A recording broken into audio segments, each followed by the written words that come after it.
ভারতীয় শাড়ি রাস্তায় ছুঁড়ে ফেলে আগুনে পুড়িয়েছেন বিএনপির সিনিয়র যুগ্ম মহাসচিব রুহুল কবির রিজভী।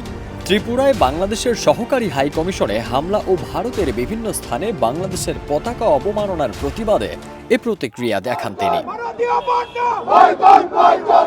৫ ডিসেম্বর প্রেস ক্লাবের সামনে দেশীয় পণ্য কিনে হও ধন্য শিরোনামে একটি সভায় ভারতীয় শাড়িতে তাকে আগুন দিতে দেখা যায়।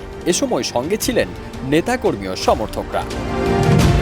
ওয়ালটনের পণ্য কিনে জিতে নিতে পারেন নগদ ২০ লক্ষ টাকা। Double million offer! Walton fridge কিনে পেতে পারেন ২০ লক্ষ টাকা। রয়েছে কোটি কোটি টাকার নিশ্চিত উপহার। এ সময় রিজভী বলেন, ভারতীয় ভিসা বন্ধ করে বাংলাদেশ সরকার সঠিক সিদ্ধান্ত নিয়েছে। আমরা একবেলা খেয়ে থাকব, তবুও মাথা নত করব না।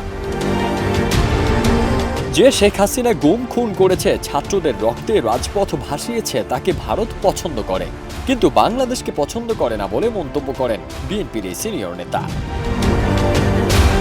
রিজভী আরও বলেন, ভারতের কথায় উঠবস করে শেখ হাসিনার মতো এমন দু একজন থাকতে পারে, কিন্তু কোটি কোটি বাঙালি এর বিপক্ষে। ফারদিন সানি, দেশ রূপান্তর।